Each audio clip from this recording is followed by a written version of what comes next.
So let's go ahead and spin the wheel. So I'm just going to click the center here to go.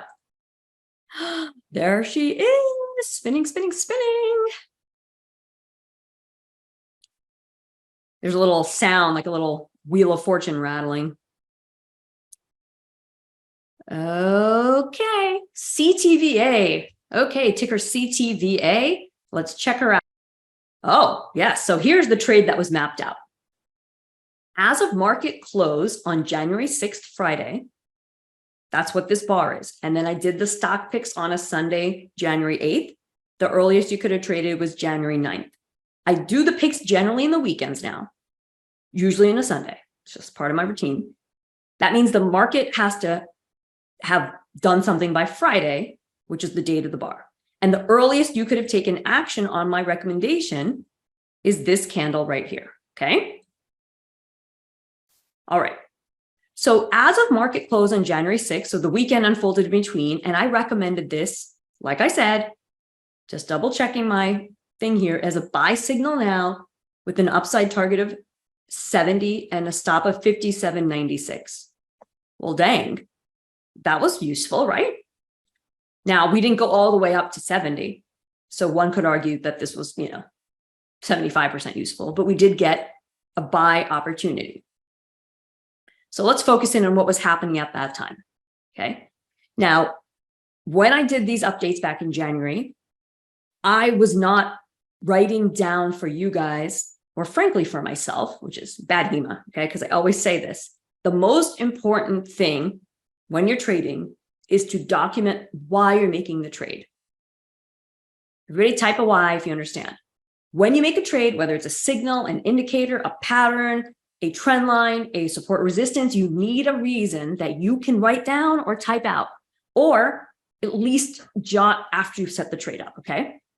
So I have brought that into the new stocks grids as a test the past couple of weeks, but here, I can't go back in my mind and say exactly what happened, but I'm pretty sure that based on what I'm seeing here, the reason I like this is because we were breaking out from a sideways range. Does everybody see that? The pink I've highlighted is a sideways range. And we had this green candle post a closing break above it. So this was a low risk opportunity for a potential longer term uptrend to renew. I say potential longer term because look at what was happening all back here. So Janine, you asked me yesterday in office hours about how to kind of deal with the trends in the market and your action. See here how big picture, there's a long-term uptrend, but short-term, there was a downtrend, but then there was a bullish action at a good support, and that gave a trigger to buy, Janine. If it's the same Janine from office hours, I want you to let me know. Okay, awesome. So this is a good example of that. Okay, it's just following up on something you asked about yesterday. Okay, cool. So this was the pick, and let's see how far it went. So we had the breakout, and then it provided an opportunity to go long. The simplest way to take action doesn't always fit your risk reward, but the simplest way to take action on any candlestick, this is something my dad taught me many years ago, is this. Okay, let me zoom in for this. Guys, I want you to be capturing mentally any of the golden nuggets you're getting here, because I'm going to collect those from you in a bit.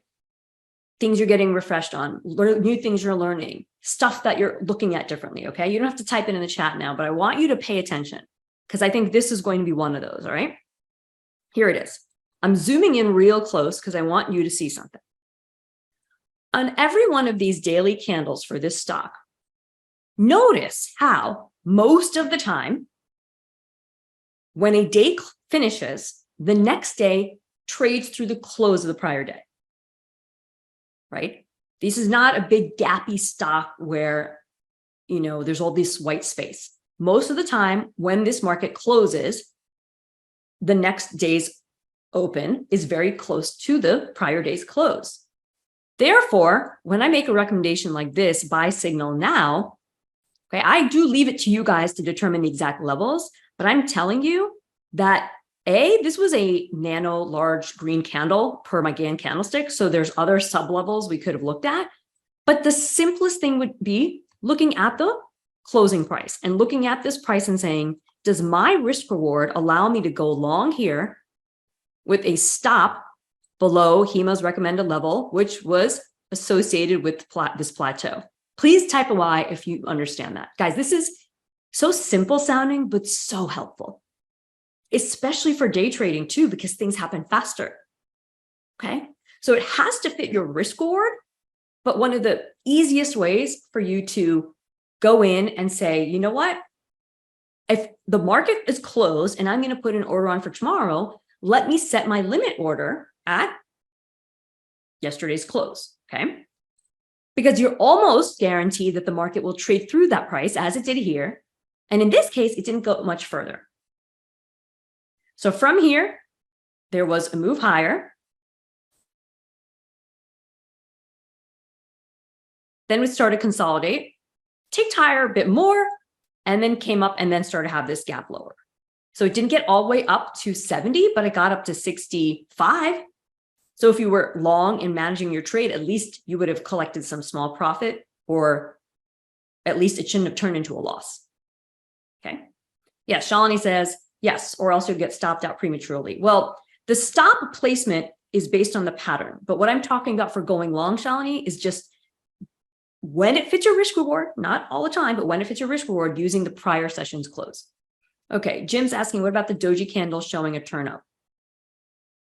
I mean, there was a doji back here, but by the time that happened, I was already, like, this was the chart when I looked at it.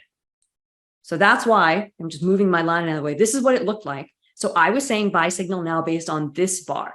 Yes, back here would have been an earlier indication that potentially things were turning higher. But notice the low of the doji was tested, Jim. It didn't hold on its own. That's why in this situation, when you identify like a big range like this, I rather see the market resume above out of the range. Does that make sense, Jim? Okay. All right, cool. I think we got some juice out of CTVA.